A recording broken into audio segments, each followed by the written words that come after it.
We at the CPR Worldwide Media Network, your constitutional patriot radio station, would like to take a moment to reach out to a portion of our listening audience, to the NSA, the mainstream media, to liberals masquerading as conservatives who would like to see us off the air, and to those who are spinning their wheels trying to take us down. We have a special message just for you. At the CPR Worldwide Media Network, we're happy to be your 24/7, 365 obsession because, while you have your little panties in a wad, we're speaking truth to power, telling real conservatives what you don't want them to hear, the truth. And we're not gonna stop.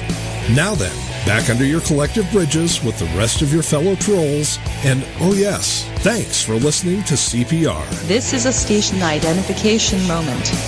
You're listening to CPR Worldwide Media, a division of CPR Media Network, coming to you live right across the planet. Check out our website at www.cprworldwidemedia.com and our Facebook page at facebook.com/CPR Worldwide Media. This is CPR Media Network, coming to you live from the USA. Well, looky here, a new listener. Hey, this ain't your little sister's radio station.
Listening to Right Side Patriots on CPR Worldwide Media.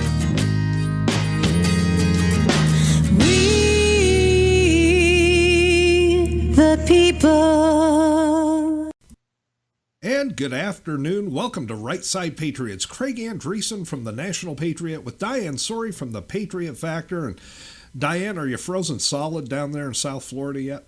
I'm frozen solid. It is 59 degrees here with the wind coming out of the north, and we are not used to this. You know, normally we in South Florida, we run around in our flip-flops, shorts, or, little mini dresses, whatever. Well, today I am dressed in sweatpants, long sleeves, a turtleneck, and a robe over it all. You know, the rest of the country is just playing the world's smallest violin in your honor. 59 degrees. Oh my God. The humanity. Cold. That's cold for us. I mean, now we have our flip-flops on with socks. I mean, it is cold, Florida's, for Floridians. Yeah, well, people in Buffalo might have a little something to say about that. We were talking to our CEO just before the show. He got stuck to the flagpole this morning. It was so cold where he was, he actually got stuck to the flagpole trying to put the flag up. Now, it was just his hand, but still, he's whining about it, so. True. I mean, he does have two hands. I know, he's got another one.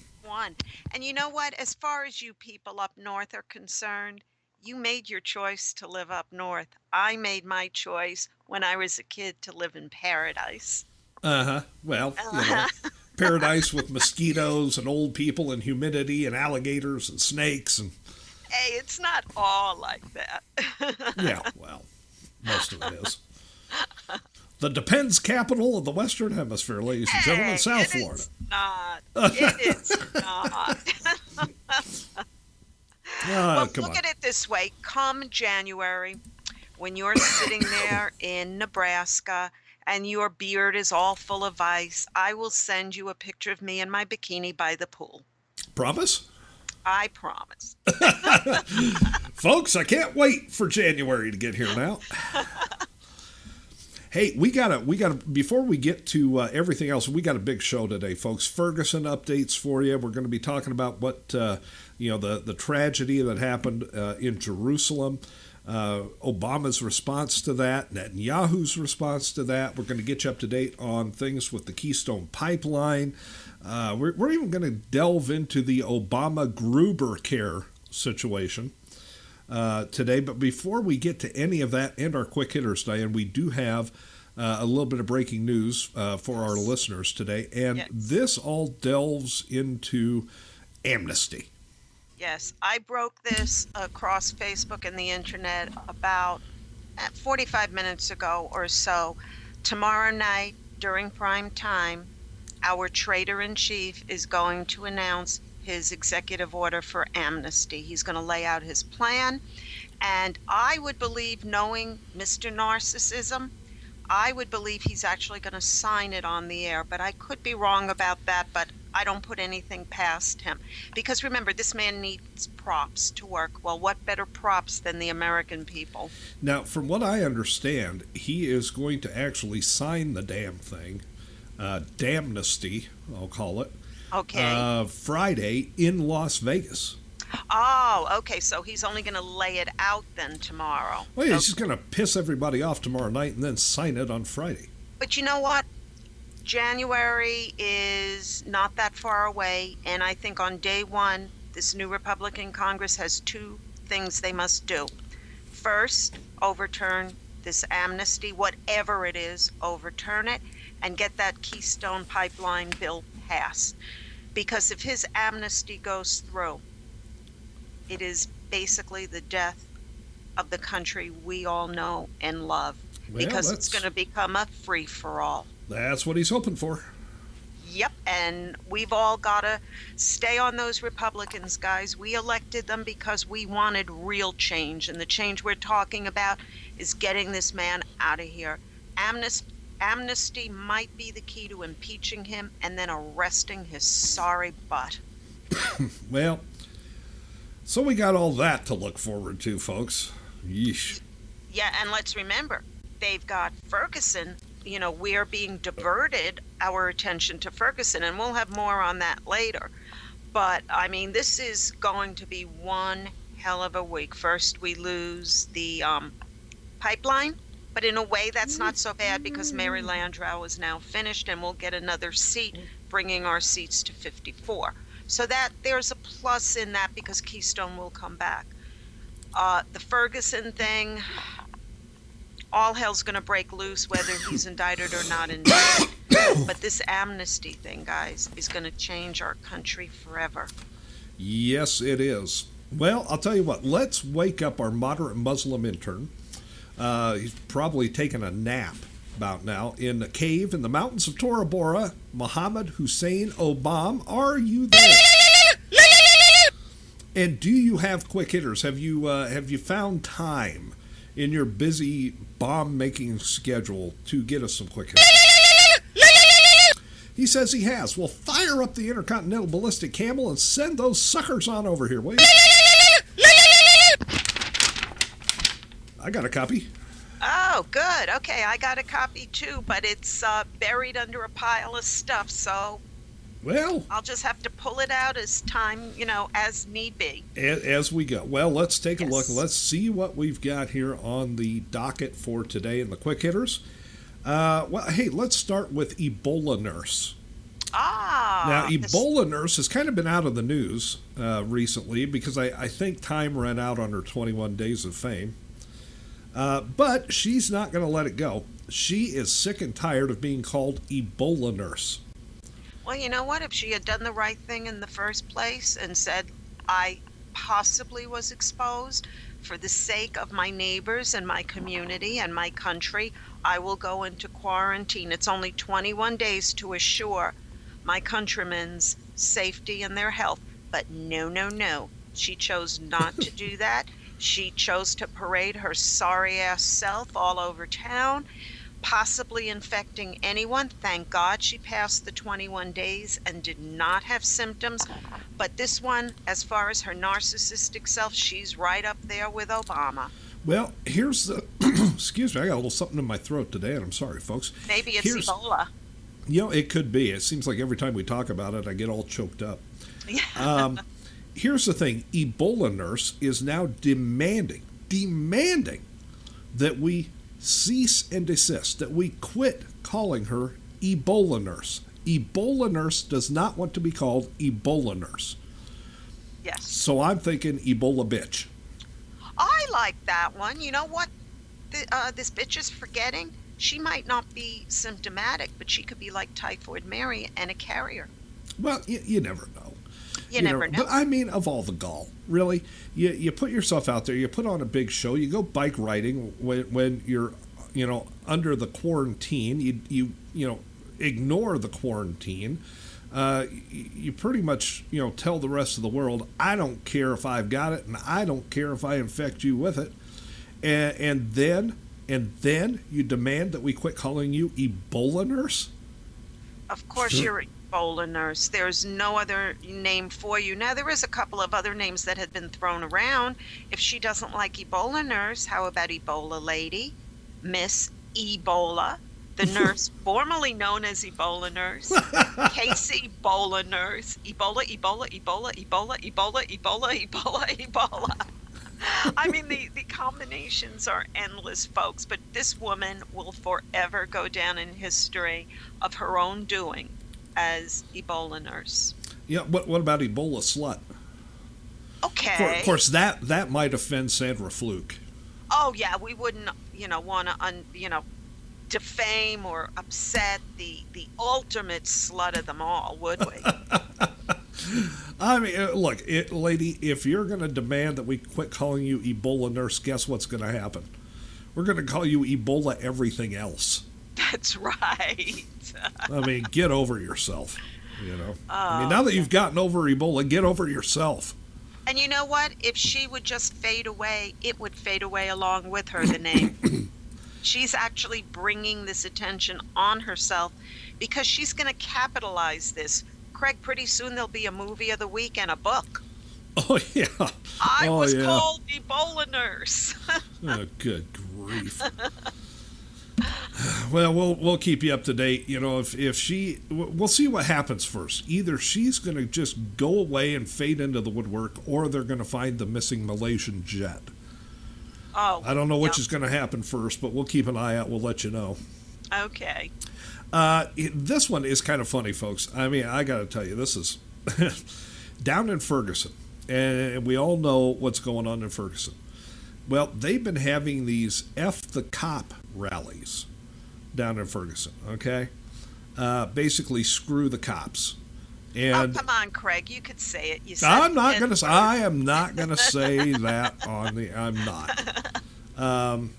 But there's a woman down there who's been kind of the leader of the F the Cops rallies down there. She gets done with one of the rallies a couple of days ago, and she's getting ready to go back to her hotel or under the bridge with the other trolls or wherever it is she's staying or living, and her car was stolen. Mm-hmm. Who's she gonna call? Her Saturn with over 100,000 miles was stolen. Oh, my heart bleeds. But who's she gonna call? I mean, she's just been down there yelling F the cops for like hours, right? Every day for days on end.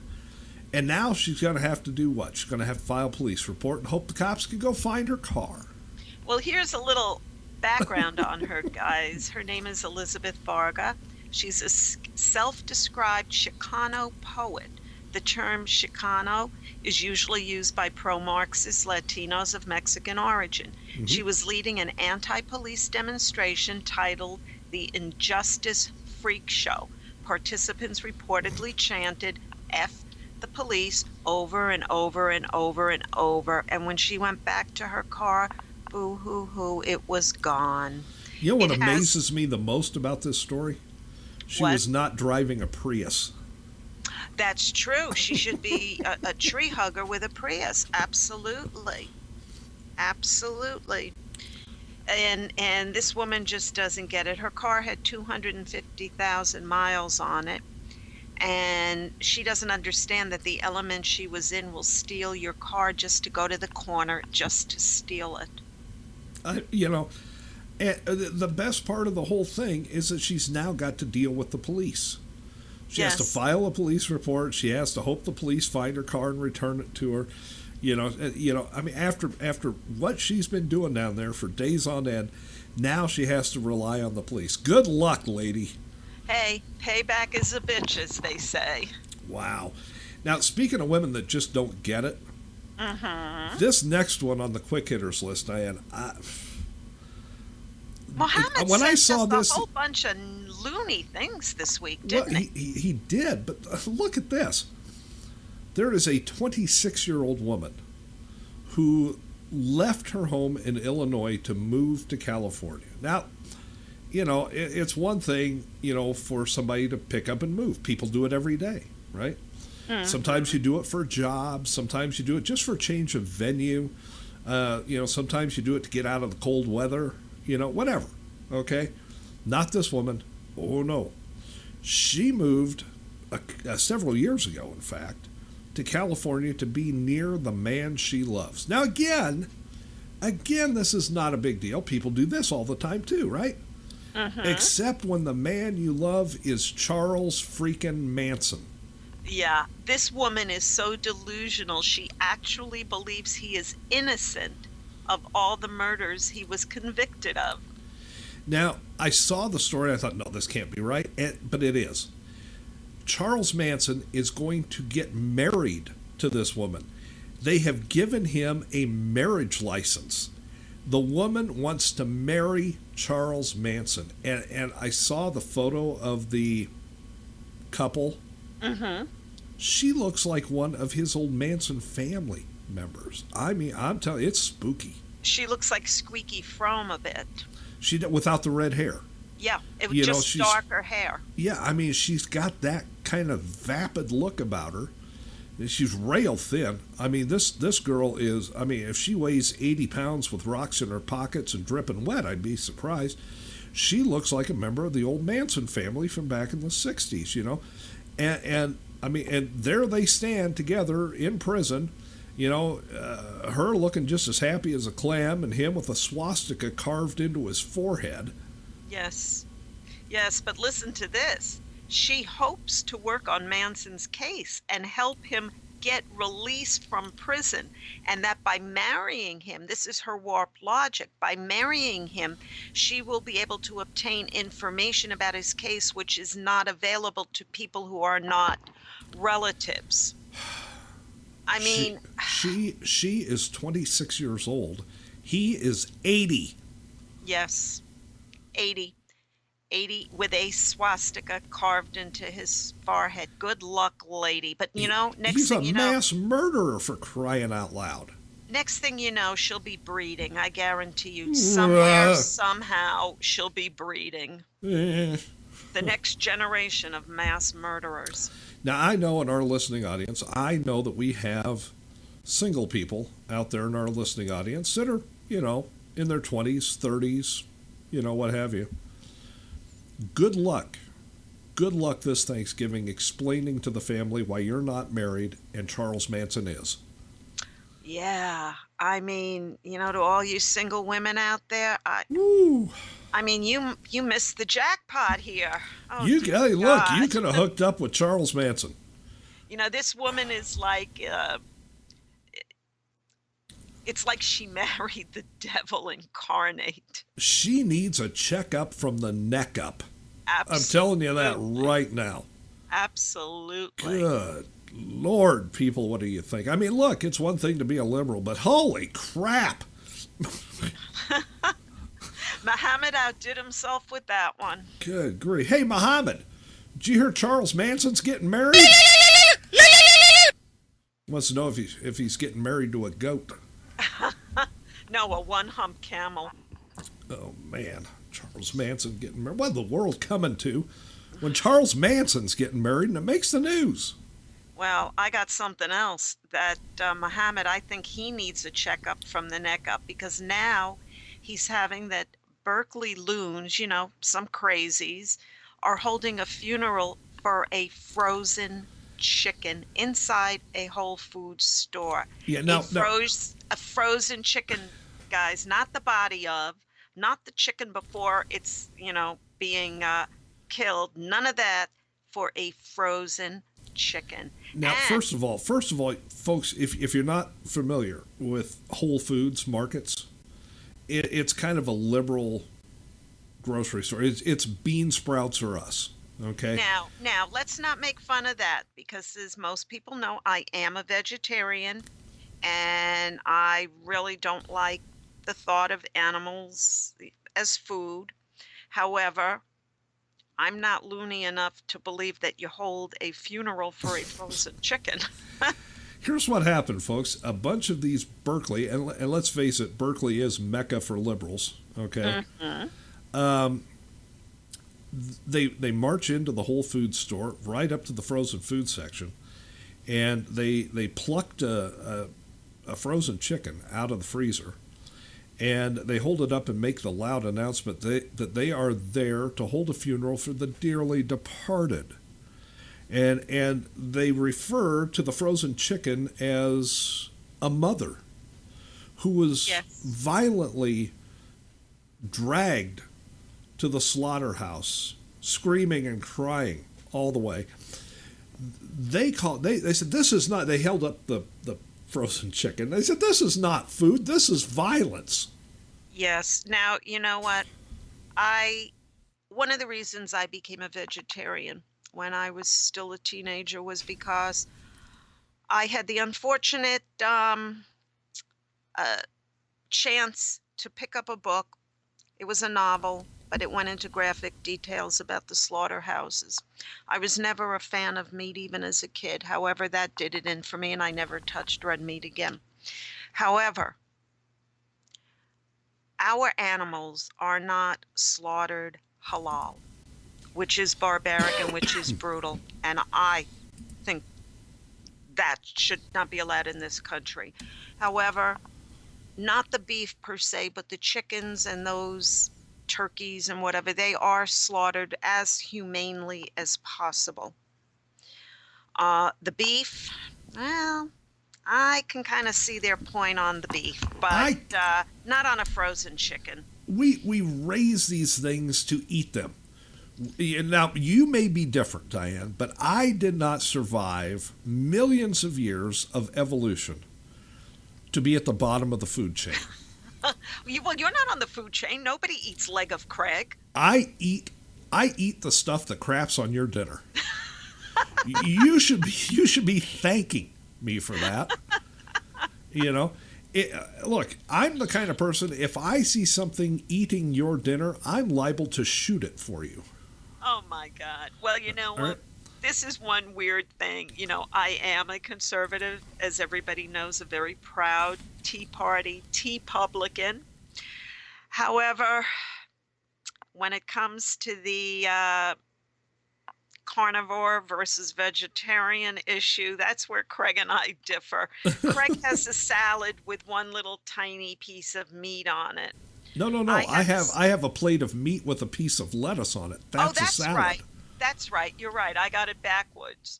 My salad is just salad. I mean, look, you can be a vegetarian. I'm thankful for vegetarians because that leaves more meat for me. So right. I don't have a problem with anybody that wants to be a vegetarian. That means I get to eat more meat. There won't be a shortage. But when you go marching into the Whole Foods store, which by the way, the chickens, I guarantee you, I don't think you could find a chicken in Whole Foods that is not a free-range organic chicken. And also, you don't drag a chicken to the slaughter floor. You pick it up and you bring it there. Yeah, I mean, how big are these damn chickens that they have to drag them? That's what And it took 2 people to drag it, this guy was yelling. But, it's a chicken. We don't have a shortage of chickens. We raise chickens to make chicken fingers out of. Okay? I mean, it's a chicken, and it's in the frozen food section. If there was going to be a funeral for it, they'd have had it where they killed it. Exactly. And before people think I'm totally nuts here, I am not a vegan. Too late for that. I am not a vegan. I eat eggs, I eat ice cream, I eat cheese. I just don't eat the flesh of animals. You eat shrimp. Well, when I became a vegetarian all those years ago, I took shrimp out of the meat category. Dearly beloved, we are gathered here today to mourn the passing of a shrimp that died on a treadmill so that Diane could actually have protein. It got to the point where my doctor said, look, if you're going to do this, you better pick something that you're going to eat. Now, which brings up a good point, because Thanksgiving is coming up a week and a day from right now. Yes. Turkey Day. Yes. What do? I eat everything but the turkey. No. Yeah. That's horrible. I know. What can you do? I mean, It's a national holiday of eating turkeys. Well, we kind of, just overlook it type of thing and eat everything else. Folks, next Wednesday, the day before Thanksgiving, I will tell all of our listeners the story of my worst Thanksgiving. Okay. All right. And I'm telling you, folks, you'll feel for me. I think you told me this story. I told this to Diane one time, so don't let the cat out of the bag. But, I won't. You will actually have a tear in your eye for him when you hear this. You will. People will be sending me cyber hankies. Oh God, I think Muhammad did this on purpose. These stories today. But next Wednesday, the day before Thanksgiving, I will impart upon our listeners my worst Thanksgiving ever. Yes. This should be good. I'm moved even thinking about it. Yes. Well, guys, now that we've had our laugh at everybody's expense here, we do have some real serious topics coming up. Yes, we do. We're going to get you up to date on Ferguson, because there's a lot going on there that you may not know. Yes. We're going to talk about what happened in Jerusalem. And folks, this is horrible. And making it worse is the lame dictator. His response to this multiple murder at a synagogue in Jerusalem is absolutely outrageous. Yes, and what's also outrageous is the element was again dancing in the streets, passing out candy and cupcakes to the children, proclaiming their thanks to the murderers for killing Jews. We're going to get you all. Also, though, one of the people, the police officer that just died this morning, was a Coptic, which means he was a Christian. Folks, we'll get you all up to date on that. Prime Minister Netanyahu's response to it. Keystone. We had a little vote on Keystone, the pipeline. And, of course, Obamacare and everybody's best friend now, Jonathan Gruber. All sorts of things that we have to cover yet today. Folks, don't go anywhere. Diane and I will be back after a brief time out here. And as we come back, let me just tell you, because of our last story in the quick hitters, the frozen chicken funeral, I have locked and loaded a very, very special song to bring us out of this commercial break, folks. You don't want to miss it. Hang on. We'll be right back with more on Right Side Patriots.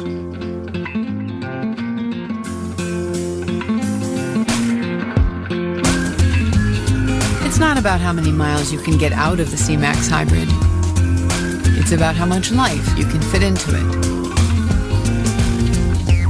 The Ford C-Max Hybrid, with an EPA estimated range of 540 miles on a tank of gas, and all the room you need to enjoy the trip. Go stretch out. Go further. I believe that every single one of us has what it takes to win back-to-back gold. Ski faster than any other human. I believe it's possible to overcome fear.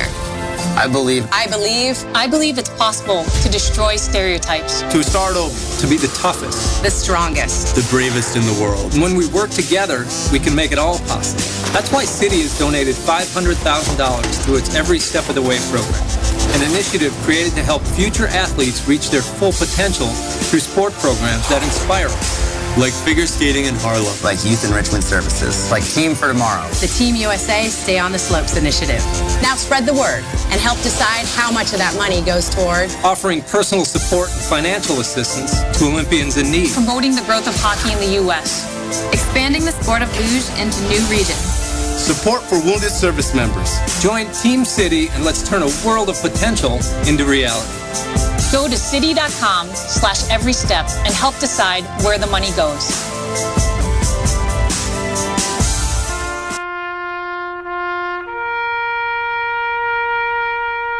Read something recently worth thinking about.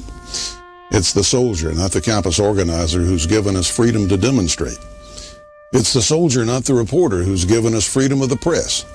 It's the soldier, not the poet, who's given us freedom of speech. It's the soldier who serves under the flag, who defends the protesters' right to burn the flag.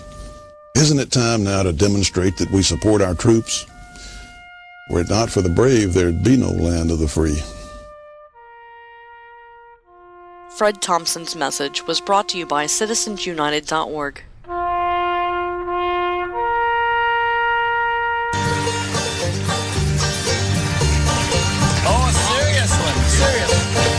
Chicken farmer took a walk out on his farm one day.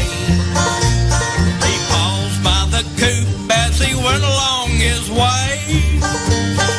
All at once the rotten egg hit him in the eye. It was a sight he dreaded.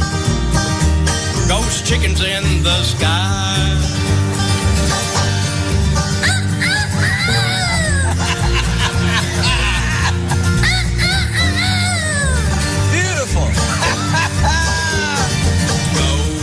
Chickens in the sky. Somebody give Leroy a hand. That's good. Beautiful.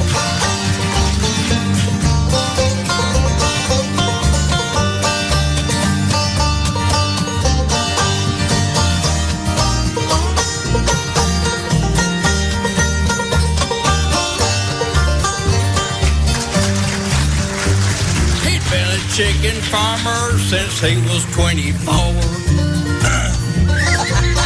Working for the colonel 30 years or more. Well, killing all them chickens and sending them to fry. And now they want revenge. Ghost chickens in the sky. Where did you come up with this?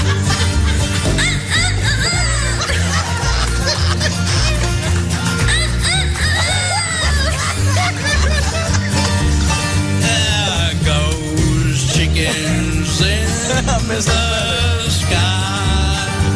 Their beaks were black and shiny and their eyes were blazing red. Well, they didn't have no feathers. These chickens all were dead. They picked that farmer up and he died by the claw.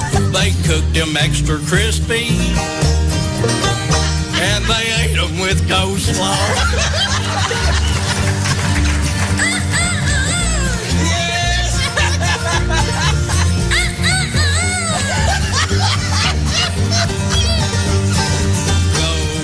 Chickens in the sky.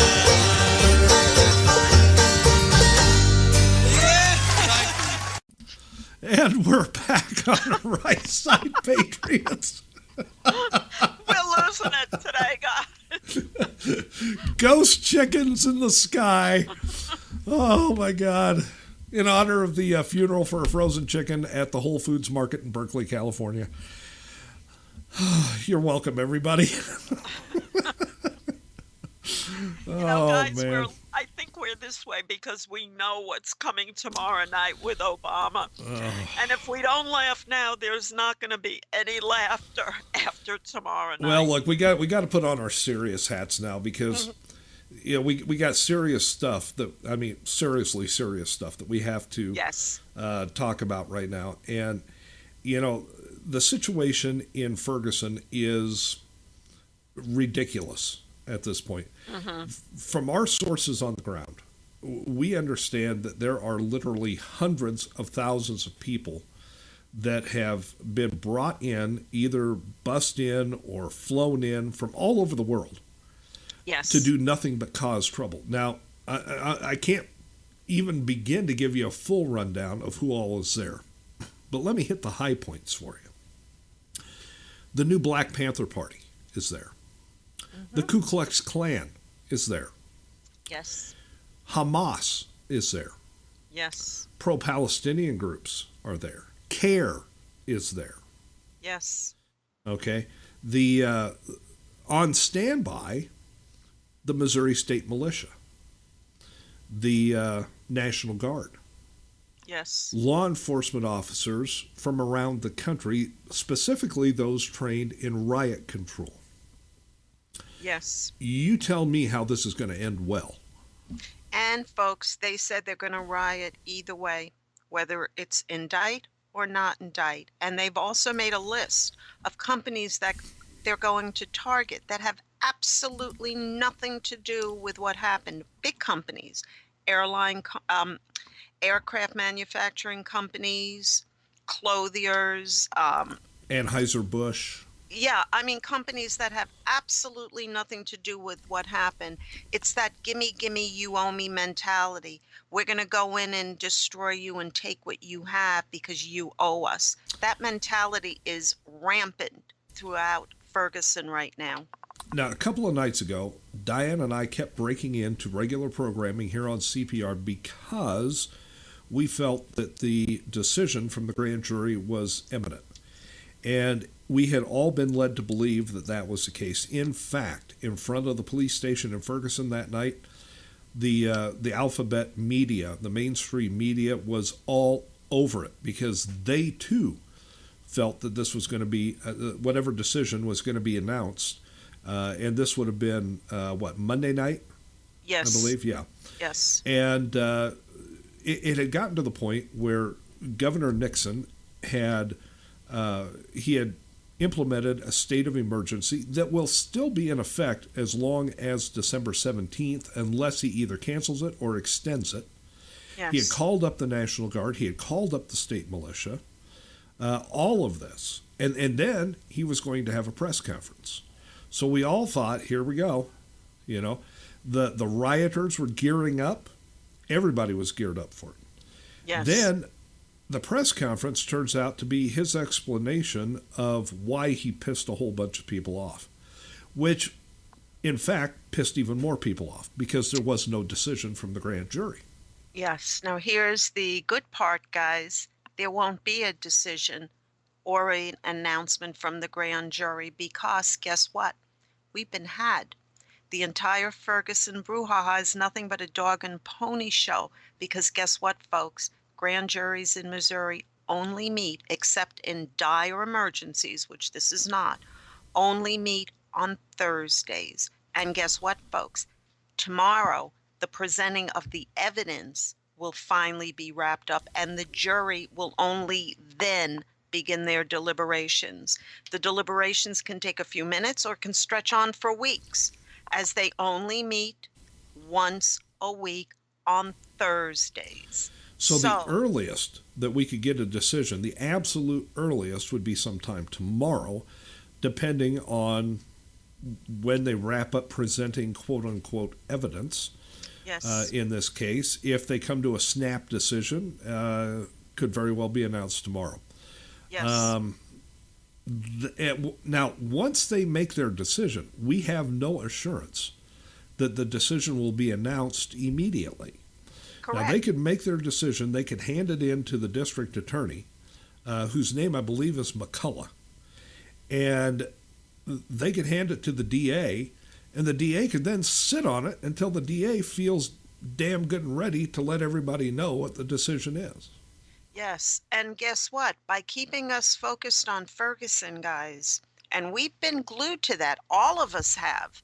Because, Obama's trying to start the Second American Civil War here. He wants to start a race war. So we've all been focused on Ferguson.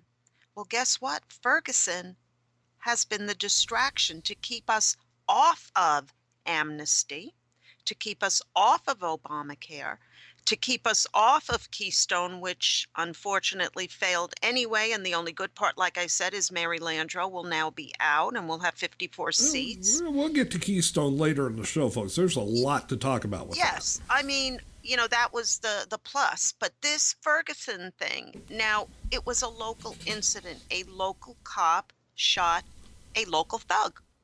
It would have faded away and become just another story if the media, probably on Obama's orders, didn't seize on it and make it the cause du jour. Obama, remember, he sent 3 representatives to a thug's funeral. Remember, he sent Holder there and this one there and that one there. And remember his secret meeting where he told them to stay the course. He is behind, not the shooting, of course. No. But behind the whole theater of Ferguson. This has become theater of the absurd. Well, and it's going to become theater of the violent. Of the because blood. When you think about all the different, head-butting organizations that are there and funding all of this stuff. I mean, the Palestinians are there, Hamas is there, the new Black Panthers are there, the Ku Klux Klan is there. I mean, I don't know which one's the can of gas and which one's the match anymore. No. But when this decision comes down, whatever it is, they've all decided there's going to be trouble no matter what the decision is. So when it comes down, Ferguson and St. Louis are going to be in a world of trouble. Yes, and what's even sadder is last night on Hannity, he had on the guy that started the website Justice for Michael Brown. So Hannity and him were getting into it, and then Hannity said to him, "You're going under the assumption that Brown is innocent. What if the evidence and the grand jury decide no? Officer Wilson is the injured party. He is the one that had every right to do what he did. He acted in self-defense. We are not going to indict him. Do you care about justice for Officer Wilson?" This man stood, looked at Hannity, looked directly in the camera and said, "I don't want no justice for no white man." That's what we're dealing with here, folks. I mean to tell you, I didn't see it live. I saw the tape of it this morning. And I looked at it and went, are you kidding me? Yeah. No justice for the white man. It's all collective guilt. Let me ask you something, folks.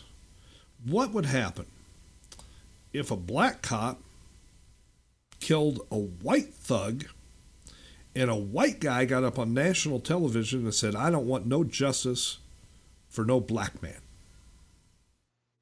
Yeah. I'm telling you, all hell would break loose. I'm telling you right now, all hell would break loose. Well, and you know what? And then the media would be behind it because remember, this is the same media that never reports black on white crime. How many black on white deaths have happened in this past year? Children being murdered by black thugs. This is... for that matter, Diane, how many times do you hear black on black violence being reported by the mainstream media? They don't report it. Diane and I have both written articles on Ferguson this week. And, the situation there is out of control. Now, let me just take you to a theoretical point here. Let's say the grand jury comes back and offers up an indictment either for manslaughter or for second-degree murder against Officer Darren Wilson. Show of hands in our listening audience, a theoretical, rhetorical showing of hands. How many people think that Officer Wilson could get a fair trial in Ferguson, Missouri? He never could. He never could. I'm telling you, they're going to have to ask for a change of venue. Now, my guess is, if it comes down to that, I don't think it will. I don't think they'll be, if the grand jury renders a decision based on the evidence that we know has already been presented, they will not indict the man. Okay? Correct. But let's say they do. There's going to be a trial. A change of venue will be requested by Officer Wilson's legal team. It will most likely be granted. Where in this country can the man get a fair trial? Now, the reason I ask that is because I don't think he can get one anywhere in this country. And let me back that up with just a well-educated thought here.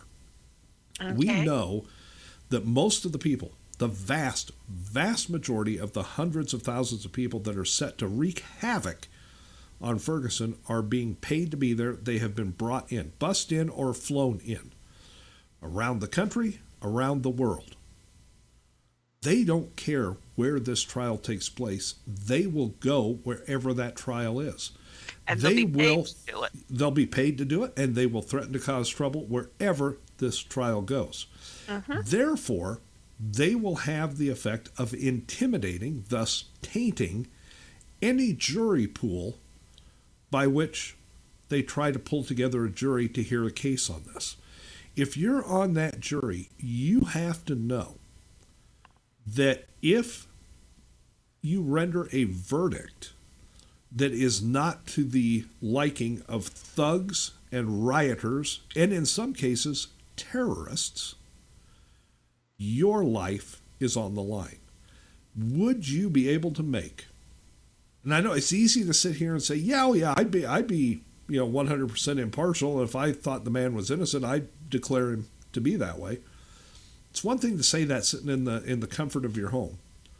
It's another thing to say that if you get tapped to be on that jury, because you're going to know that you are going to be marked if you come to a conclusion not to their liking. And the same goes for the grand jury right now in Ferguson. Those people have to know, because they only meet 1 day a week, so they have to know 6 days a week what's going on out there. So are you telling me they're not going to be intimidated too? These people have a way of getting into places that you wouldn't think they could get into, but they do. They send threats. They make phone calls. They send letters. Do you know that Officer Wilson has a $5,000 bounty on his head? Hannity talked about it last night. He asked the originator of the website what he thought about that. And the man just looked at him and said, well, he deserves it. And Hannity said, you're presuming he's guilty. I mean, it got very heated. If you get a chance to watch the repeat, they will run it again. You would not believe the mindset of some of these people. It is the gimme, gimme, you owe me for what you did to my ancestor mentality. They have not come to the realization that no one alive today ever owned a slave. Okay, they're still in that mindset of 150 years ago.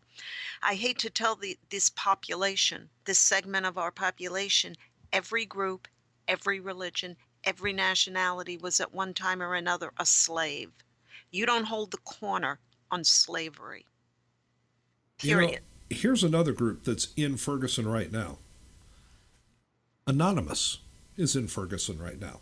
Yes. Now, if you're not real familiar, if you've heard the term, you've heard the name of the group, Anonymous, you're not really familiar with them, it's a bunch of computer hackers, okay? Now, we don't know who's sitting on that grand jury in Ferguson right now. We do not know their names. I guarantee Anonymous does, because they can hack into those computers and find out who's who and who's where. They've already hacked into the system of the Ku Klux Klan in Ferguson. So they're there to stir up that pot too. Okay, Anonymous hacks into the government's computers almost on a daily basis. So they're going to be able to find out who's on the jury. And they're going to go wherever the trial goes, if there is indeed a trial.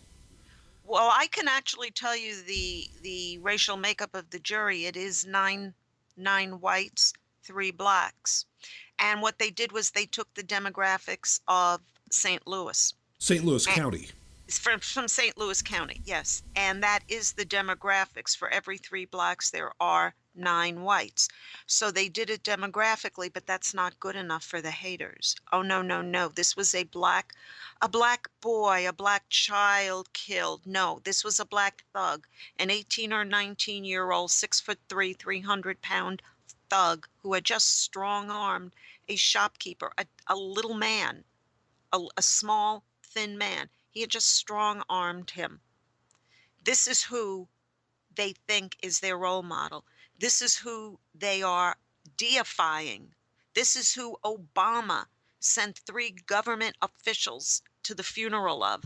A thug, a thug, a thug, who forensic evidence proved he had the officer's gun residue on his hands. He was trying to take that gun away from Wilson to turn it on Wilson and kill him. Now, Wilson acted in self-defense. I can hear liberals who are listening to this show right now gnashing their teeth and calling you and I every name in the book. But let me tell you something, folks. Just yesterday, Eric Holder took the death penalty off the table for 4 black gang members who murdered a cop. Yes. Are you going to tell me that this regime doesn't want a race war? You're going to tell me that this regime isn't 100%? I mean, I'm telling you, if those were 4 white kids that killed a black cop, that death penalty would be on the table and people would be screaming for them to get the needle. Well, you know why he took it off the table? Because Eric Holder, along with his cronies Al Sharpton, Jesse Jackson, and Barack Hussein Obama, are the biggest racist and white haters there are. This whole situation in Ferguson is coming down to whatever Obama and his ilk want it to be. They are directing the orchestra in this little symphony of violence. Yes. And this is what's going to happen in Ferguson. Whenever this announcement is made, whenever the grand jury comes to a decision, and then that decision is made public, Ferguson, and for that matter, St. Louis itself, is going to be ground zero for an enormous outbreak of violence, regardless of the decision. Let me ask our listeners something with Craig's infamous, hands up thing. When was the last time you ever heard of whites rioting because they didn't like a verdict, or whites rioting because a white man was killed by a black man? When was the last time you've ever heard of that? You never have. We don't do that. And not all blacks do. Please don't think that we are racist or anti-black here. Quite the opposite. We are talking about a small, vocal segment of a population that is tainting the reputation of their own people, and they don't care. They don't give a damn. Here's another group that I guarantee you is in Ferguson right now. The Occupy movement is in. Of course. Now, the Occupy movement, you have to go back to about 2011 to really get yourself up to speed on the Occupy movement. But this is a bunch of anarchists. This is a bunch of people that Obama and Pelosi and Reid and Holder all praised back in 2011 and 2012. God bless the occupiers. That's what Nancy Pelosi said. God bless the occupiers. Okay? This is a group that wants anarchy. This is a group that doesn't give a damn as long as they can cause trouble. And they're there. But we know, because we did the investigative reporting on it back then, we know who organized them. That's the liberals. The Democratic Party organized the Occupy movement. All of this is flowing right back to the top. This is all coming from the regime. They have orchestrated this thing to the point now where, regardless of the decision from the grand jury, Ferguson's going to burn. Yes. That's what they want. Now, earlier in the show, we told you that Obama is going to have a press conference tomorrow night. It's going to, not really a press conference, he's going to address the nation. Yes. Get your Obama bags out, folks. Oh, yeah, get your old vomit bags. He's going to talk about his decree on amnesty for people who break the law. Yes. He's going to sign that on Friday in Las Vegas.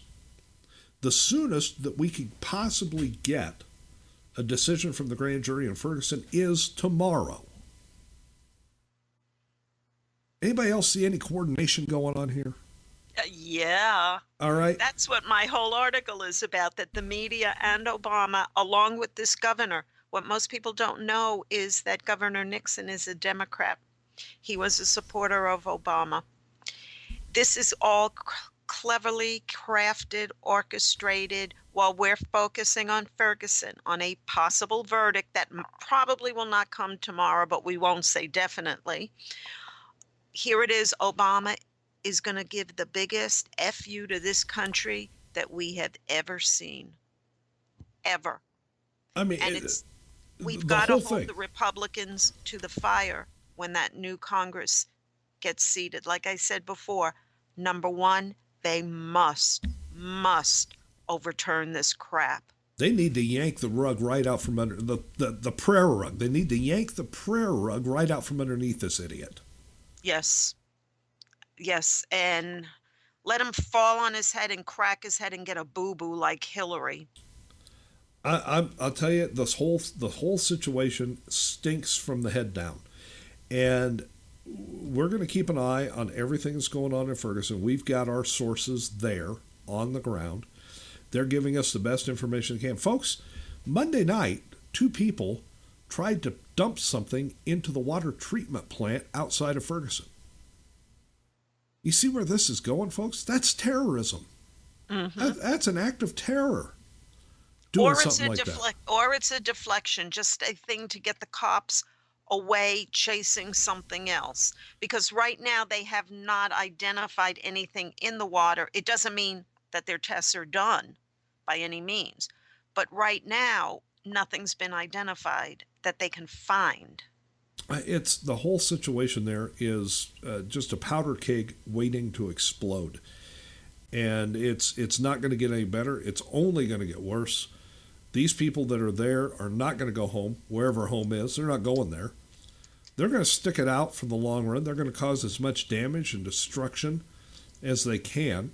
In the meantime, you've got Obama signing executive orders to allow millions upon millions upon millions of people who have already broken the laws of this country to live here as though they were American citizens. And in fact, they will have better situation than American citizens once amnesty is passed. It's just, Obama's pissed that he got shellacked a couple of weeks ago. And we knew this was going to happen. We knew. It's going to be 2 years of this, folks. So yes. Buckle up and hang on tight. Get a helmet if you can find one, because it's going to be a rough ride. But this Congress, like Diane said, it's up to us. We're the people. We have to hold their feet to the fire. We have to insist, beyond insisting, that they stop this idiot in our White House. Stop him. I think this amnesty, Charles Krauthammer on Fox did a little segment a couple of weeks ago that amnesty could very well be the road to impeachment.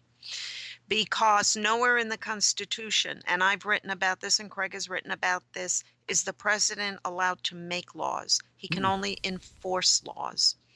This just might be the thing that will bring the impeachment charges if this new Congress, and I only say if, grows a set and stops being afraid of the race card. Because the biggest racists are the ones holding the race card, not the ones at the receiving end of the race cards. So they need to grow a set and do the right thing for the people who elected them. We are their bosses. We are telling them we have had enough of Barack Hussein Obama and his corrupt administration. We're done. We're done. We're giving you the chance to do our bidding, to do we the people's bidding, to stand up for the Constitution and the rule of law. Do the right thing.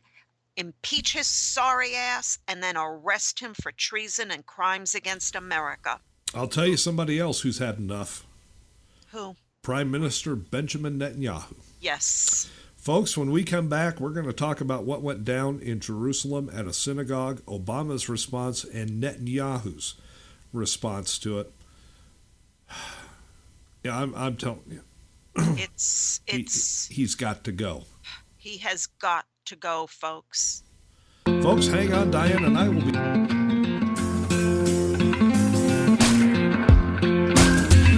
The design of the Ford Escape is clearly intended to grab your eye.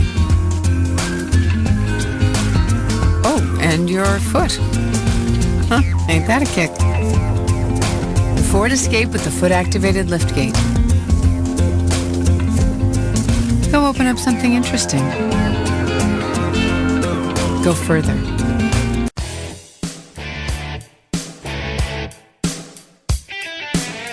We at the CPR Worldwide Media Network, your constitutional patriot radio station, would like to take a moment to reach out to a portion of our listening audience, to the NSA, the mainstream media, to liberals masquerading as conservatives who would like to see us off the air, and to those who are spinning their wheels trying to take us down. We have a special message just for you. At the CPR Worldwide Media Network, we're happy to be your 24/7, 365 obsession because, while you have your little panties in a wad, we're speaking truth to power, telling real conservatives what you don't want them to hear, the truth, and we're not gonna stop.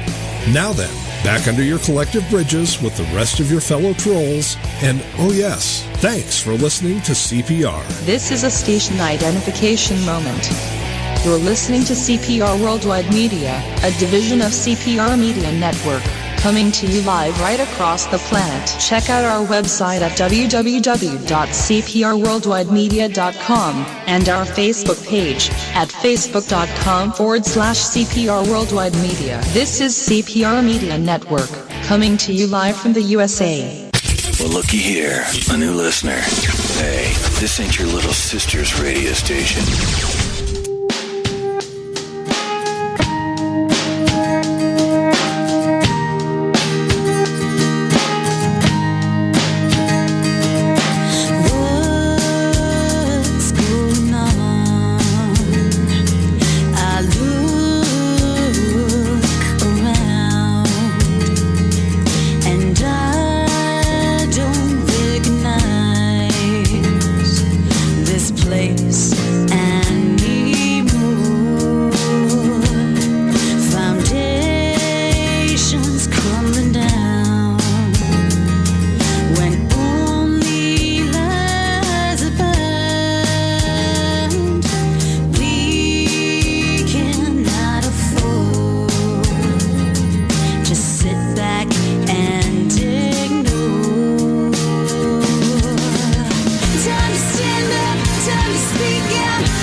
Second hour of Right Side Patriots on CPR Worldwide Media.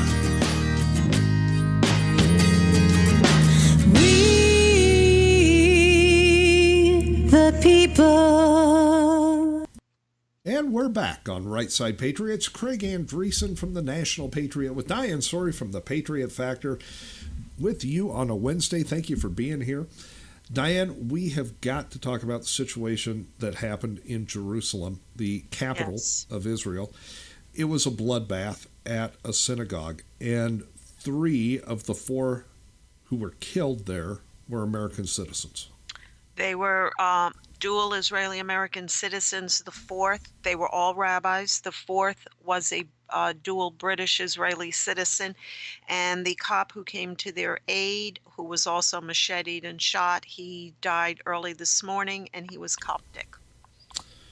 Which means Christian. A form of Christian, yes. Form of Christianity. It's a branch of Christianity. I've seen the photos from inside the synagogue. It was horrific. It was horrific. So have I. And what is the first thing Hamas and their likes did?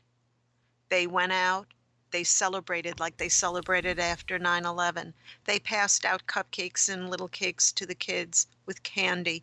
They were dancing in the streets, proclaiming that these bastards were now with Allah. This is the mindset of these people. And what is some of the reaction? Spain today is now recognizing a Palestinian state. You reward the 7th century bastards. Yes. The barbarians of the world by recognizing them as a legitimate state after they pull crap like this? Are you kidding me? And what's worse about all this is the response of our traitor-in-chief, our Israel hater, our Jew hater-in-chief, who said, oh, this violence, yes, it was bad, but the killing of the Palestinians has to stop also. These men, these were rabbis, these were men of the cloth. They were in this temple to pray. They had no guns. They were hurting no one. They were there in prayer. These bastards broke through the doors with machetes. Craig and I have seen the pictures. I have seen the video out of Israel. It's not something we would want to put up. You think a beheading is bad? Try chopping a person into lots of little pieces. It was horrific. It was a bloodbath. Yes. In that synagogue in Jerusalem. Yes. I mean, sitting there at a meeting of his cabinet, Obama literally had the gall to say, well, too many Israelis have died, but too many Palestinians have died, and, this has to stop. I'm sorry, too many Palestinians have died? Seems to me not maybe enough Palestinians have died. And if you notice, Israel never starts these fights, but Israel ends these fights. Netanyahu has promised swift and decisive retaliation, and he started already by raising the home of these men that did this horrific act. But you know what? That's not enough. It's time that Israel basically say, screw you, Obama, and they go in and they clean it out. Clean it out completely. They'll have Egypt's help, I believe, in it, because Egypt has a border with the Gaza Strip, and they're sick of them too. I mean, Hamas has been causing trouble both for Egypt and obviously for Israel. It's time to put an end to it. And I think Prime Minister Netanyahu has had enough. And when you have rabbis in a synagogue, a house of God, a house of prayer, praying. Rabbis. When was the last time you heard of a rabbi ever hurting anybody? 4 rabbis get macheted. They get dismembered. Yes. In a synagogue in the house of God. Yes. And Obama has the unmitigated gall to say too many Palestinians have died? Yes. Benjamin Netanyahu put out a statement last night, and he said, this is a quote, but what is the most shocking is that it's just the cruelty of the massacre, but those images of glee and joy in Gaza, in Bethlehem, and in other places where candy was handed out, where fireworks were set off, where praises were heard. Those were Benjamin Netanyahu's words. He is beyond livid. Now, let me tell you what else was going on there, folks. Okay? While Hamas was out there handing out candy and cookies to the kids and singing songs of terrorism to praise the evilness that was done in that synagogue, Mahmoud Abbas, the head of the Palestinian Authority, Hamas's puppet, was speaking out against the slaughter of the rabbis. Now, who is going to believe that crap? Craig, he said the words, but he left out important words. He spoke out against the slaughter, but he did not condemn the men who did the slaughter. That's what I'm saying. Who's going to believe that crap? When you've got Hamas's willing puppet, we condemn what happened at the synagogue. Bull crap, you condemn it. You condone it, you piece of garbage. And as they were butchering these 4 men of the cloth, they were shouting Allahu Akbar the entire time. And when the police eventually took them out, they had 8 police officers wounded by these bastards. They were wielding machetes, shooting, shouting Allahu Akbar. This is the mindset of the people Israel is supposed to give land to, that Israel is supposed to give up part of Jerusalem. No, it's time for every American, every Israeli, every person of conscience to stand behind Benjamin Netanyahu and say F you to these Islamic bastards. When your home is infested with vermin, you exterminate the vermin. Yes. Israel is infested with Hamas vermin. Here is the direct quote from Barack Hussein, piece of shit Obama. Too many Israelis have died, but too many Palestinians have died. And at this difficult time, I think it's important for both Palestinians and Israelis to work together to lower tensions and to reject violence. Well, guess what, you frickin' traitor? The only one doing the violence is your brethren. When was the last time you heard an Israeli going into a mosque with a machete and cutting people apart? I'll tell you, never. I know we have listeners today, right now, in Israel. Diane and I want you to know something. We're with you, and we're with Prime Minister Netanyahu. Please do not judge all Americans by the actions or the words of the idiot who occupies the Oval Office in our White House. He does not represent us. He does not speak for me. He does not speak for Diane. He does not speak for our listeners. He does not speak for the majority of America. Correct. We want to issue our condolences from Right Side Patriots, Diane, myself, and our listeners to the families and friends of those who were killed in that brutal, barbaric act inside the synagogue in Jerusalem. We also want to issue our sincerest condolences to all the people of Israel for the way the leader of our country has treated your people and your country for the past 6 years. 2 years from now, we're going to rectify that situation. Maybe sooner, because Craig, you're a little too kind by calling it the killings or the murders. This was the slaughter, like you would slaughter an animal. That's what these people did. They slaughtered 4 rabbis, 4 men of the cloth who were doing nothing but praying. They had no guns. They had no weapons. They were no threat to these men. They were men of the cloth, and they were slaughtered like animals, slaughtered by Obama's brethren, the ones he cozies up to, the one he sides with, the one he stabs Israel in the back with. This is who this president supports.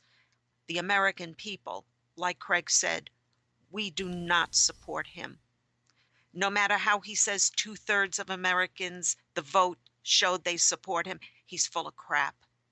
The country does not support him. We stand with Israel, with the Israelis, especially with Benjamin Netanyahu. This has got to stop. Israel, you need to do what you need to do. Don't look to Obama for help because you're not going to get any. Do what you need to do. I think we need to also apologize for John Swiftboat Kerry. Oh, yeah. People of Israel, hear me now. Please urge the Knesset to ban him from ever landing an airplane in your country again. Yes. Do yourselves a favor. Never allow that man to set foot on the soil of Israel again. Or his traitor of a wife who just opened up a pro-Palestinian restaurant where the food is wrapped in wrappers with Islamic terrorist slogans on them. Ban her along with her husband. Yes, please, in the future, because of John Kerry, and specifically because of his wife, use nothing but Del Monte ketchup. Because Heinz is being supported by terrorism. I mean, I'm telling you, folks, this situation is just, it's beyond bad. It's rancid. Obama should. I mean, we know he can't because he's a Muslim. Okay, so let me rephrase that. An American president should stand with Israel at every turn.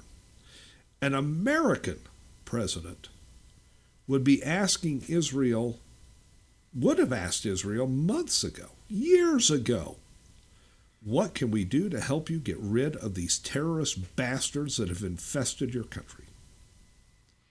And then we should do everything Israel asks us to do in that regard. If there is weapons Israel could utilize that we have, we should send them to Israel. Yes. If there is funding that would help to get rid of the vermin, we should send them that funding. If there is military action that we could take somewhere other than on Israelis, because the Israelis have a great military. If there's something we could do somewhere else to slow them down while Israel runs them out, we should do that. Yes. But our president is not an American president. He is an agent of Islam who is occupying our Oval Office. And folks in Israel, we are as sick and tired of it as you are. Yes, and I'm going to say something that's going to make a couple of people a little bit angry, but you know what? I don't care. For all you anti-Semitic bigots out there, for all you Jew haters and Israel haters, look past your hatred of the people and instead look at the strategic importance of Israel. Israel is our only true ally in the Middle East and probably our best ally in the world. If you hate Jews so much, which I know many of you do, your posts that you put on Facebook and on the internet show it, even if you try to hide it behind fancy words. Look at Israel then in a different light. Look at it as a strategic base that we need the Israelis to back us up in the Middle East. Look at it that way if you have to. But I'm just sick of all of this. I'm sick of Netanyahu getting condemned by the UN, the useless piece of garbage nations. I'm sick of countries like Spain now recognizing Palestine. I think Sweden did that a couple of weeks ago too. It was either Sweden or Norway, one of the Norse countries. Sweden. What the hell is wrong with you people? Where are your brains? You are now turning over a country to people that will kill you at the drop of a hat? Well, I can expect it from Sweden. Their country is being overrun by Muslims. They're losing their own national identity. But Spain, of all countries, Spain who lived through the Inquisition, Spain who usually is an ally, now is going to side with the barbarians that want to kill us all. Remember, these Islamic bastards want your country back because you were, remember, the Moors and that whole part of your history? They want to retake your country. And you're recognizing these people? What the hell is wrong with the Spaniards? Well, let me just throw this out there to people listening in those countries, okay? Spain and Sweden and any other, for that matter, who's thinking, even entertaining a fleeting thought of recognizing a Palestinian state. Do you really, really, in your heart of hearts, believe that all you have to do is say, yeah, we'll recognize you as a legitimate state, and they'll leave you alone? No. Really, folks? No. I mean, I'm sorry, but you got to pull your head out of wherever you got your head, because they're not going to leave you alone ever until they take over your country and kill you. And here's a perfect example. The latest American that was killed, Peter Kasich, guess what, folks? He had converted a few years ago to Islam. He was a Muslim now, and they killed him anyway. They will kill anyone and anything to get their way. These are not normal human beings. These are animals we're dealing with. And this is who Obama supports. People wonder why you and I haven't gone off on the beheading of Kasich. Yes. Okay? Folks, we're getting pretty sick and tired of this.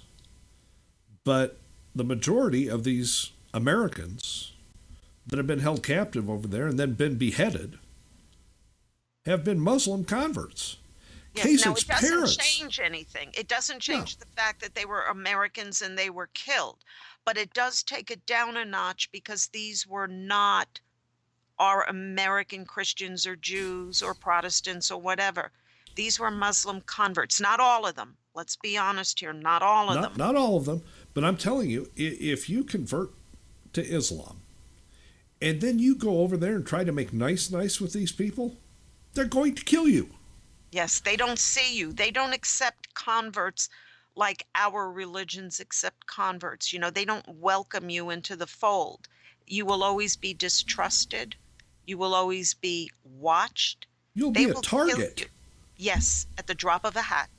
You know, drop of a hat. You want to convert to Islam and go over there and make nice and you know, cuddle up to these people, feel free.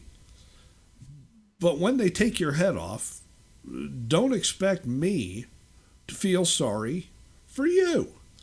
Now, Kasich's parents, you know, people are going to say, well, gosh, what if Kasich's parents are listening to this show? Oh, my God. Diane. Yeah. Kasich's parents. Kasich's parents, their statement, I'm sorry. The media is saying, oh, how nice, they're going to forgive and whatever. They called their son by his Muslim name. The parents who just lost their only son called him by his Muslim name. That absolutely turned my stomach. Sorry, folks. I'm not going to feel sorry for them either. Okay? I mean, it's time that we as a nation, that we as a people, come to the realization that Islam is at war with anybody who is not Islam. Therefore, we should be at war with them. Not we should be at war with them. We are at war with Islam. That war started, no matter what anyone says, the day 2 buildings collapsed to the ground and 3,000 Americans were lost. That was the declaration of war. I don't care what Congress says. I don't care what Obama says. I don't care what Bush said then. He has since retracted that. I don't care what he had said back then. That was a declaration of war. And if you want to know something, even go back further to the first World Trade Center bombing that Billy Boy sort of poo-pooed, and the Cole that he sort of poo-pooed with a little targeted retaliation. We have been at war with Islam since the World Trade Center. And guess what, folks? The world has been at war with Islam since the 1620s. Islam is not a religion of peace. It's a piece of you here and a piece of you there and a piece of you everywhere, but it's not a religion of peace. It is hatred. It is vile. It is subjugating. And those who follow these Islamic barbarians have no place among civilized men.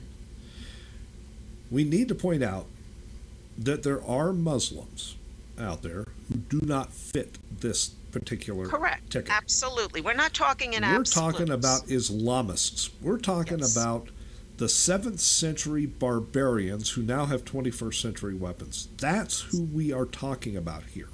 Yes. And those people who are Muslim but are not in that 7th century mindset know that we're not talking about them. Okay? Correct.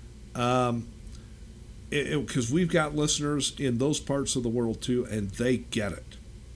They get it. They want peace. Yes. They legitimately want peace. There are Muslims who do. But if you are one of those Muslims and you're in that part of the world, you're a target. They want you dead. Yes. Anyone who doesn't go along with their barbarism, they want dead. They relish in the blood of others. They relish in it. They seem to wallow around in their own martyrdom. These Islamists, these pieces of trash, these barbarians of the 7th century, they wallow around in their martyrdom. I say we help them out. Yes. They want to go to Allah, let's send them to Allah. But after we kill them, let's do what those brave Marines did and pee on them, because guess what? You defile their bodies, they ain't going anywhere but hell. A defiled Muslim body does not go to Allah. It does not go to paradise. Here's the difference, folks. We're not advocating sending them to hell. We're advocating sending them back to hell. Exactly. That's where they all came from. No civilized human being does what these barbarians do. It just doesn't happen. We are in the 21st century. We're not back in the 7th century. We're in the 21st century, where man is on the verge of great things. Look at the comet. Look at the plans to go to Mars and beyond. We are on the verge of great things. We don't have to have these barbarians dragging mankind down. It doesn't have to be that way if we stand up to them. And standing up to them means don't recognize them. Don't give them a state. Bomb, shock, or carpet bomb them from one end to another, and then let our soldiers go in and do what they're trained to do. Wipe up the garbage. It's just that simple, folks. What happened in the synagogue in Jerusalem is an abomination to humankind. Plain and simple. And it needs to stop. And since they have no intent of stopping, we need to help Israel and Egypt stop them. Yes, there's no other solution to this, guys. None. Obama has forced this. It didn't have to be like this. Romney would not have allowed it to come to this. Bush would have never allowed it to come to this. I don't even think Bill Clinton, as much as he's Bill Clinton, I don't think he would have allowed it to come to this. But the Muslim in the White House, he also relishes in this. I hope he gets off his prayer rug enough so we can kick him in the ass and kick him out of the White House and then lock the door behind him. You know, you want to live in peace in this world, welcome to the 21st century. You want to act like a bunch of 7th century barbarians? Off to hell you go. Yes, and I know we're going to hear it, folks. We're going to hear it big time. We're going to get nasty letters from what we've said here today. Yes, Diane, would you like to give out your email address, Diane? Because anybody who wants to send a nasty note to me can email Diane.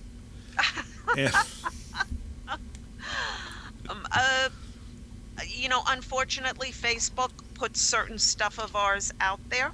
Part of it is our email addresses. We have gotten nasty stuff. In fact, I have a little stalker on my Patriot Factor blog. If anybody out there knows how to block somebody on Blogspot, please tell me.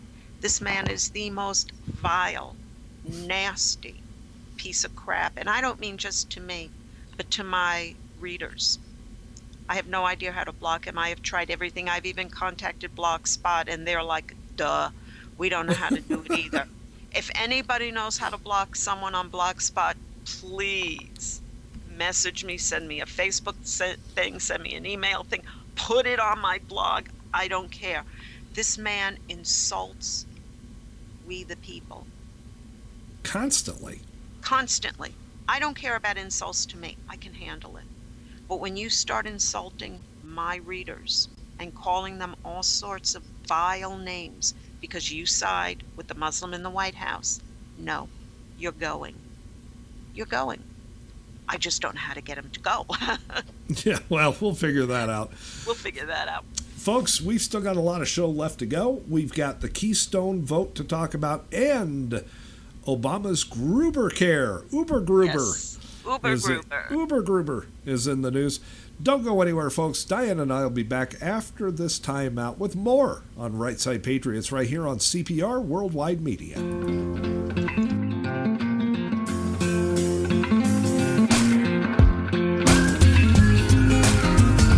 The most amazing thing about the Ford Fusion isn't the way it looks. The most amazing thing is the way it sees. With blind spot technology, a lane keeping system, and a standard rear view camera, the Fusion is ready for whatever comes your way. Go prepared. Go further. You think you know the story of Dracula? You have no idea. But I'm going to show you. My enemies threaten to destroy my kingdom. I want the power to save my family. Dreams. Welcome to your life. My name is Dracula. There's a room where the light won't find you. What's happening to you? I chose this. Because men do not fear swords. They fear monsters. This is not who you are. There's always a prize for power. Everybody wants to rule. I will not be defeated! Dracula Untold. In theaters and IMAX, October 10th. I believe that every single one of us has what it takes to win back-to-back gold. Ski faster than any other human. I believe it's possible to overcome fear. I believe it's possible to destroy stereotypes. To start over. To be the toughest. The strongest. The bravest in the world. When we work together, we can make it all possible. That's why Citi has donated $500,000 through its Every Step of the Way program, an initiative created to help future athletes reach their full potential through sport programs that inspire us. Like figure skating in Harlem. Like youth enrichment services. Like Team for Tomorrow. The Team USA Stay on the Slopes initiative. Now spread the word and help decide how much of that money goes toward offering personal support and financial assistance to Olympians in need. Promoting the growth of hockey in the U.S. Expanding the sport of luge into new regions. Support for wounded service members. Join Team Citi and let's turn a world of potential into reality. Go to citi.com/everystep and help decide where the money goes.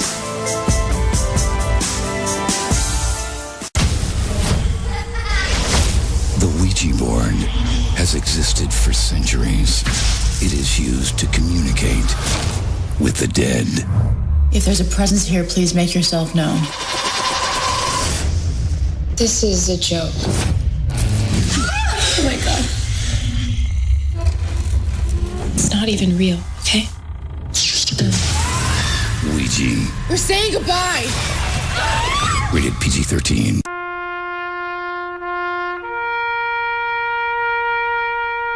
Read something recently worth thinking about. It's the soldier, not the campus organizer, who's given us freedom to demonstrate. It's the soldier, not the reporter, who's given us freedom of the press. It's the soldier, not the poet, who's given us freedom of speech. It's the soldier who serves under the flag, who defends the protesters' right to burn the flag. Isn't it time now to demonstrate that we support our troops?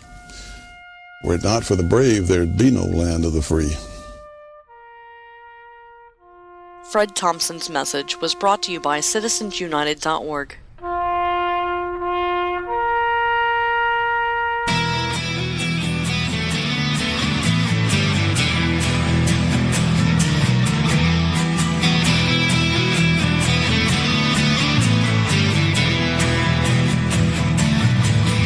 Just an old black sheep from the family tree. I'm now a vet and a victim of society. Hell, I stood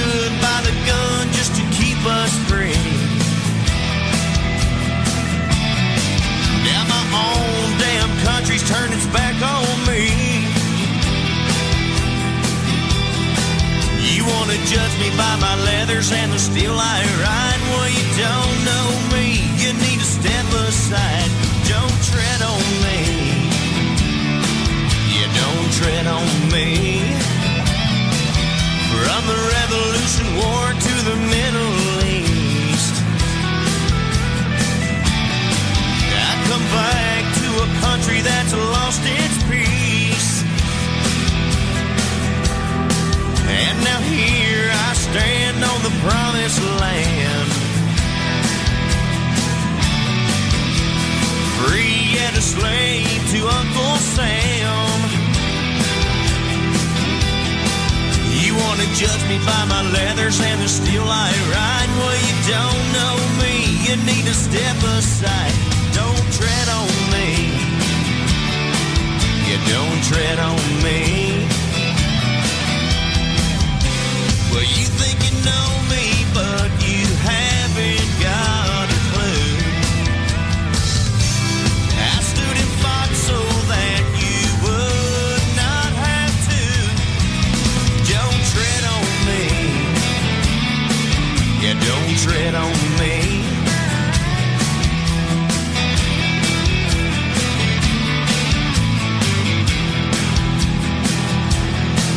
You want to judge me by my leathers and the steel I ride? Well, you don't know me. You need to step aside. Don't tread on me. Now don't tread on me.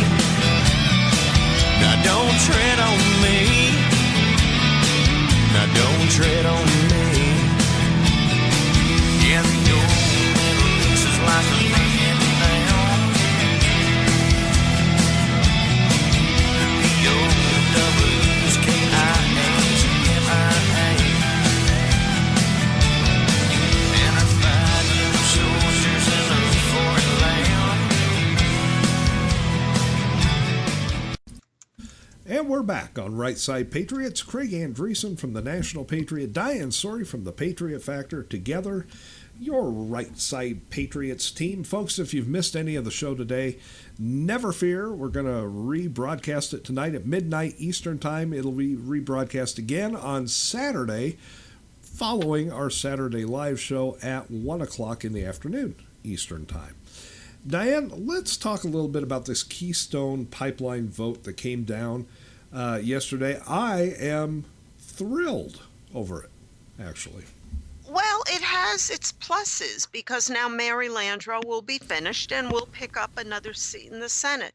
However, this pipeline would cut our dependence on foreign oil. Yeah.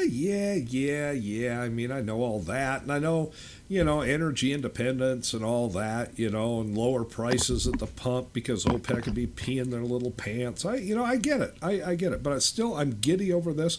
And here's why. Okay. By voting against it, by not allowing the Keystone Pipeline to go forward, the liberals in this country have done us a huge, huge favor. Because right after the first of the year, the new red tsunami could go in there and vote it in and then force Obama to either accept it or veto it. See, this way, the liberals are going to be on the line for not wanting this.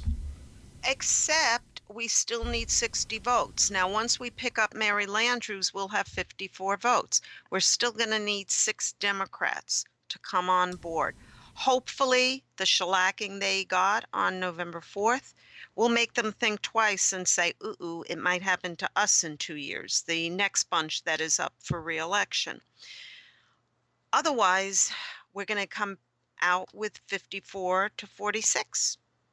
Well, I understand that, but there again, that would leave liberals on the hook for keeping us from becoming energy independent and, put liberals on the hook for keeping, thousands and thousands upon thousands of people from getting full-time jobs. I mean, this is what it's going to come down to. And liberals, if you're listening, if you're an elected liberal and you're listening to this right now, you best get on the bandwagon and pass this Keystone Pipeline and get this thing built, or you're going to get run over by the same bandwagon. True. That's if, and that's only if the Republicans do the job we elected them to do. If they grow a set, say, screw it to the race card, we're going to do what's right for the country. We're going to do what the people elected us to do. We still have Boehner to deal with. We still have McCain to deal with. Now we have Mitch McConnell, who is probably as big a wimp as Boehner. We don't have the right people as speakers yet. We don't have the Trey Gowdys. We don't have the Mike Lees, the Ted Cruzes. We don't have them yet in the leadership positions. And we do need that, because is Boehner going to stand up to Obama? Yeah, I don't know. Mitch McConnell, he's already said he won't shut the government down, nor will he defund the amnesty bill. So we know we're not going to get much help there. We need to put our people in the positions of leadership. You know, the stupid Democrats the other day just reelected Nancy Pelosi as the House Minority Speaker. Yes, a gift from God.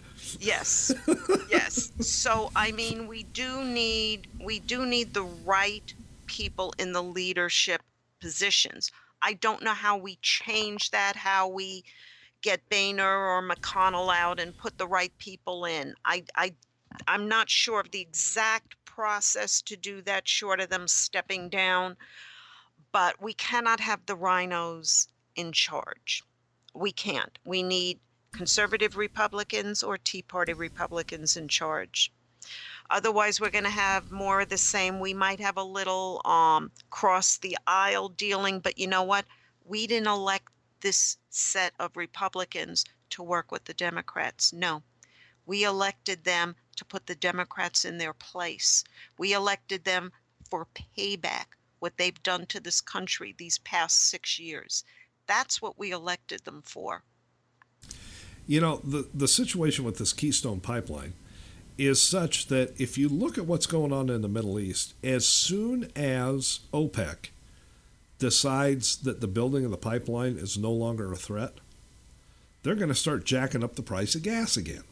Yes. Okay, it's down now because there's thought that, hey, the Keystone Pipeline thing might go through. Now, it came down. The price of gas started dropping a month or a month and a half ago, and that was because of all the work that's being done up in North Dakota. All the oil shale and the tapping into those resources up there. And OPEC got nervous. They thought, oh, my God, the United States are going to start producing more oil. We better drop the price of a gallon so they'll buy more of ours. And they did. And price at the pump came down accordingly. Okay. Now we just get word less than a week ago that there's more good news at the pumps coming. Okay. That's because OPEC is thinking, oh, crap, after the election, now they're going to vote for the Keystone Pipeline, and within a couple of years, North America is going to be pretty much oil or independent energy-wise from OPEC. All right. As soon as OPEC gets the feeling that nothing's going to happen with that Keystone XL pipeline, they're going to crank the price of a barrel of crude right back up. Yes. Yes. And it's going to be we, the people, that are getting screwed again. We got to get this pipeline built, folks. We got to send a message to the oil producers who don't like us that we're going to wean ourselves right off of their oil. But it's not just about the oil. It's about putting Americans back to work. It's about creating jobs. It's the adjunct industries that go along with the pipeline. And along with this pipeline, we need to start building more nuclear plants. Nuclear energy, which people keep forgetting, is green friendly. It does not leave a carbon footprint. France runs most of its electrical power off of its nuclear plants and has never had an accident. These are not the Chernobyl era generators. These are different. These are different. These are safe. Nuclear power might be a higher upstart cost, but within years, short years, the amount saved is astronomical. You can heat and light up and whatever an entire city with one generator. And I'm not talking a 50,000 person city. I'm talking a 250,000, 500,000 person city. Yes. Nuclear energy is in our future if we had the right president. As long as we're talking about energy independence and the new 114th Congress being red, okay? Mm-hmm. Can I put in a plug for all of our friends in the coal industry? Sure. I say the new Congress needs to tell the EPA to stick it up their collective butts. Yes. And knock off these job-killing, energy price hiking regulations that are literally strangling the coal industry in the United States to death. Yes. We can now mine coal more cleanly than ever before. We can burn coal more cleanly than ever before. Chances are, if you drive a Prius, the electricity that recharges that battery comes from a coal-fired power plant. Yes. All right? Our coal industry is a great industry. And with a combination of our coal industry out from under these onerous regulations that have been imposed upon them by the EPA, with our oil industry loosened up to drill and go get our own oil with a Keystone XL pipeline. You see where this is going, folks? Lower energy prices. Lower prices to heat and cool your home. Lower prices to drive your car. Lower prices for everything that utilizes energy in this country if we become energy independent. Yes, it's a domino effect. The pipeline will bring in a domino effect, but of all good things. Of all good things. Just the jobs created alone. Just the jobs in the adjunct industry. Houses have to build for the people that work on the pipeline. Schools have to be built for their children. Shopping centers have to be built for them to purchase goods in. I mean, this pipeline is a plus for this country straight down the line. This is why I'm happy that it got voted down in the halls of Congress yesterday, because you can thank your local liberals for that. All right? But liberals better get on the bus, because we're going to use that bus to run them over if they're not careful. So starting in January, let's get this pipeline thing okayed. All right, Congress? Yes. And let's get on with it. And guess who gets the credit for starting to turn our economy around? Hello, Red Congress. Yes. Yes. And that will be a good predecessor to our working towards taking back the White House in 2016. I know most people don't like the idea of one party being in control of all branches of government. However, there is so much work that needs to be done to undo the damage of these past 6 years. The Democratic Party is not going to do it.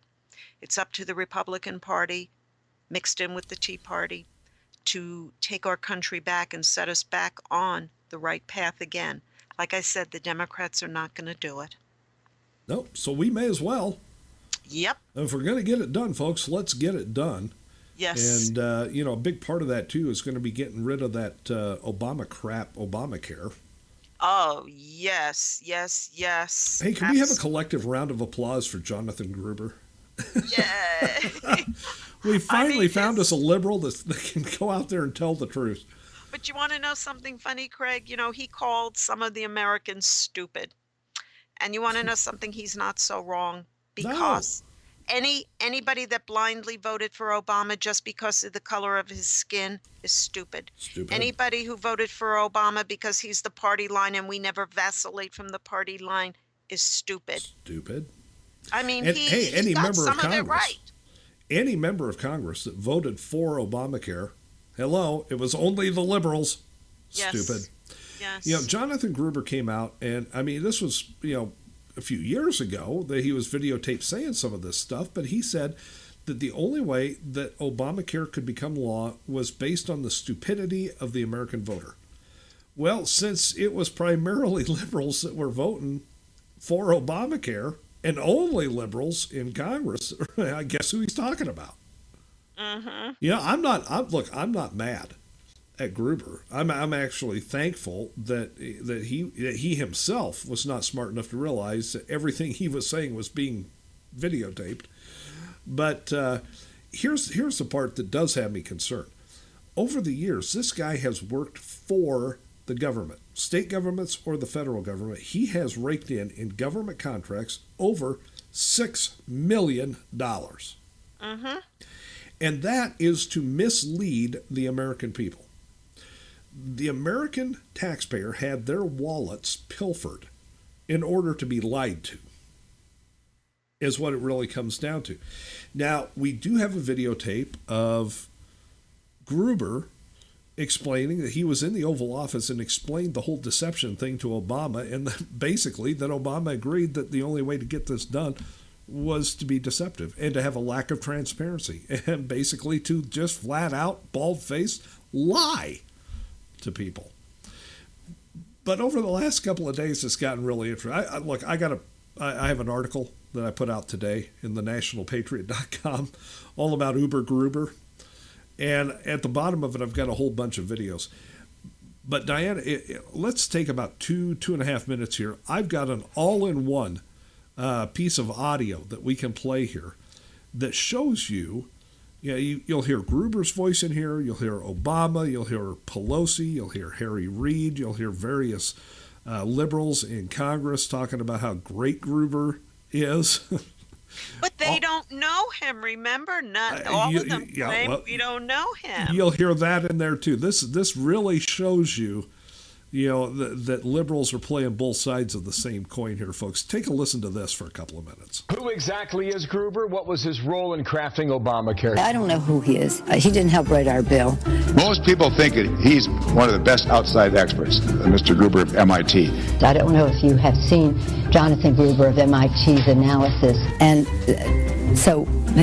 Jonathan Gruber is one of the most respected economists in the world. He attended 5 of the 12 meetings at the Obama White House in 2009, including the meeting with the president. I was a paid consultant to the Obama administration to help develop the technical details of the bill. $6 million in consulting fees on Obamacare. Who knew you could make so much money working for the government, huh? And so... The fact that some advisor who never worked on our staff. I've stolen ideas from liberally John Gruber. Obama was a little more relaxed. I think he took a cigarette break halfway through. Expressed an opinion that I completely disagree with in terms of the voters. That passed. The American voters are too stupid to understand that. Call it the stupidity of the American voter or whatever. It's a very clever, basic exploitation of the lack of economic understanding of the American voter. There's no reflection on the actual process that was run. And the only way we could take it on was first by mislabeling it. And John Kerry said, no, we're going to tax your health insurance. We're going to tax those evil insurance companies. Gruber, who has been our guide on a lot of this. But we all know it's really a tax on people who hold those insurance plans. I think it's fair to say that there was not a provision in the healthcare law that was not extensively debated. This bill was written in a tortured way to make sure CBO did not score the mandate as taxes. If CBO scored the mandate as taxes, the bill dies. And Mr. Gruber of MIT, he's got big computer models, he takes the CBO data, and frankly, in some respect, he's helped CBO by giving some information to CBO that otherwise does not have. You had a law which said healthy people are going to pay in. It made explicit that healthy people pay in and sick people get money. It would not have passed. And was fully transparent. Lack of transparency is a huge political advantage. And over time, it's going to apply to more and more health insurance plans. And so... How can that make sense? Well, there you go, folks. Liberals fawning all over Jonathan Gruber and then turning around and saying, we don't even know who this guy is. Oh, I'm telling you what, folks. I mean, look, folks, you can't have it both ways. They knew exactly who Jonathan Gruber was then, and they know exactly who he is now. They know that he was misleading the American people. I mean, you got Gruber in his own words talking about being in the Oval Office with Obama explaining this to him, and Obama has to take a smoke break halfway through it. I mean, for goodness sakes. I don't know what more you want out of this whole thing, folks. It's just insanity at this point. And, If you haven't seen it yet, you got to go read the article that I put up in the National Patriot early this morning. It's out there. It's going like wildfire. It's all over the internet today, folks. And a lot of this is in there, but it's absolutely hysterically funny. I mean, especially when you see it all put together as it was in that little 2-minute clip there that we had. Folks, we're almost out of time, but I know Diane has a very special message for a very, very special person. I just want to say to Barack Hussein Obama, America spoke on November 2nd. No matter what you say, no matter how you try to twist the results around, America is tired of you. We're tired of your lying, your cheating, your deceitfulness. You're bowing to your Muslim brethren every chance you get. Why don't you do us all a favor? Pack your bags, take Michelle by the hand, and just leave the White House. And don't let the door slam you in your butt on your way out. That's a pretty simple request, Diane. I mean, of all the things that he has to do this week, including this address to the nation tomorrow night about giving amnesty to, bazillions of people who have broken the laws of this country, to go into Las Vegas to actually sign the damn thing, you would think the easiest thing he could possibly do is just pack up his shit and get the hell out. Yeah, we don't want him anymore. We sent that message loud and clear. And when that new Congress is seated come January, he's going to have a hell of a time. So you know what? They say he's kind of bored with the presidency. He'd rather be out on the golf links. Well, you know what? I'd rather have him out there too, because when he's out there, he can't do any more damage to us. Folks, we're out of time today. Diane's got the best idea of the whole week right there, folks.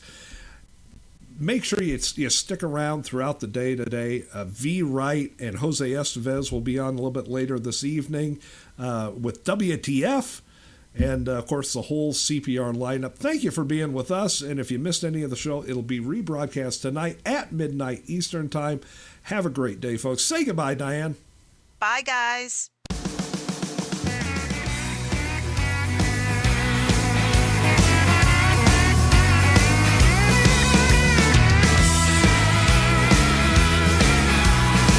Go find a network wants to treat me right. Y'all can take the change and stick it out of sight. Don't tread on me.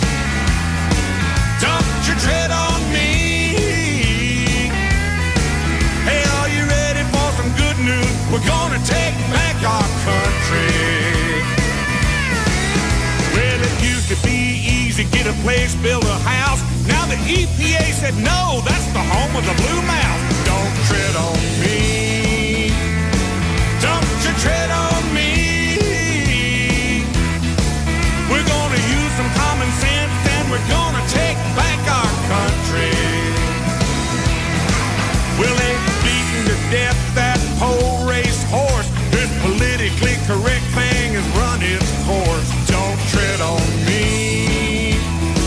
Don't you tread on me. Some good news, we're gonna take back our country.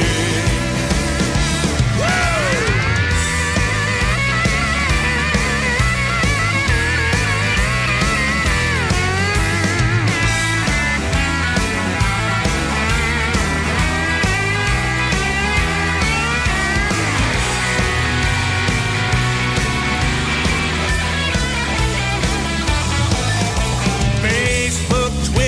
YouTube and Bing, lots of divorces from showing them bang. Why don't you mind your own business? That's good advice.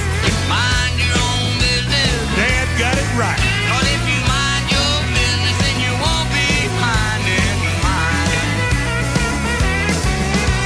Every sign says for sale, for lease, price reduced, make an offer, please. Don't tread on me. Don't you tread on me. Hey,